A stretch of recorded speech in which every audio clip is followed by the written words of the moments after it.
रात का करीब 2 बजे का वक्त था। गांव वाले सभी लोग सो चुका था। बिजली भी गुल थी और पूरे इलाके में अंधेरा से छाया हुआ था।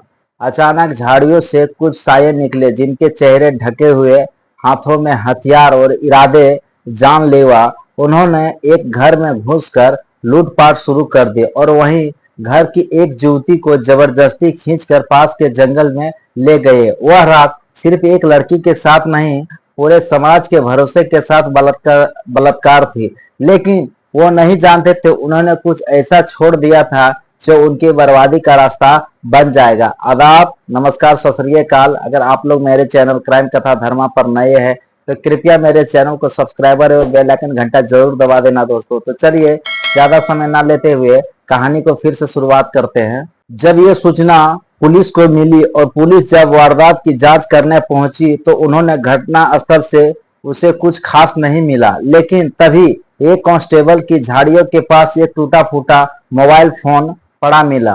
पहले तो लगा कि यह पीड़िता का हो सकता है, लेकिन जब पीड़िता ने उसे पहचानने से इनकार कर दिया तब पुलिस को शक हुआ कि ये फोन शायद किसी बदमाश का ही होगा।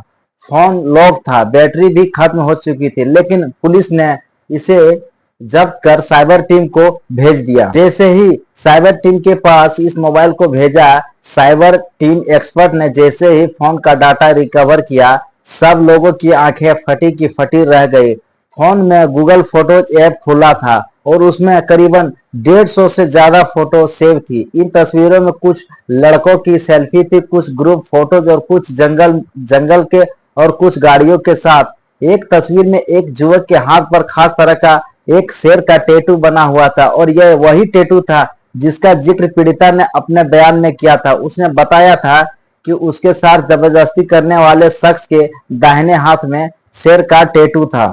फोन में इंस्टाग्राम और फेसबुक दोनों लॉगिन थे। एक इंस्टाग्राम प्रोफाइल मिला था, रियल सैंडी लाहौर। इस प्रोफाइल में वही तस्वीर अपलोड थी जो फोन में मौजूद थी। पुलिस ने उस अकाउंट से लोकेशन ट्रेस किया और पाया कि उस रात मोबाइल को एक खास दिशा में करीब 25 किलोमीटर तक चला था।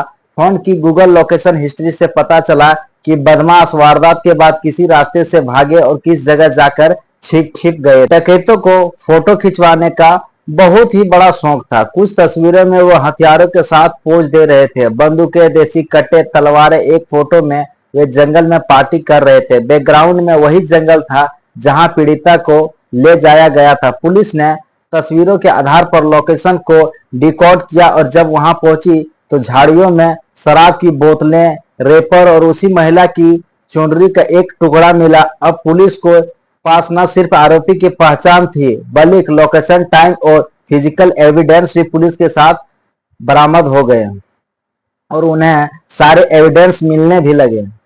फिर पुलिस ने इंस्टाग्राम से मिले फोटो के जरिए संदिग्ध की पहचान की। संदीप लाहौर, उम्र 24 साल, जो पहले चोरी और लूट के केस में शामिल था, लेकिन हर बार जो था वो बच निकलता था। हर बार जो वो था वो बच निकलता था। इस बार उसके फोटोशूट ने उसकी कब्र खोद ही दी।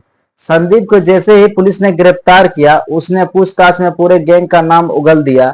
6 लोग थे, सभी अलग अलग गांवों से थे। पुलिस ने 72 घंटे के भीतर सभी आरोपियों को पकड़ लिया। इनमें से पहले भी जुर्म में लिप्त थे और 2 नाबालिग थे जो गिरोह में नए शामिल हुए थे।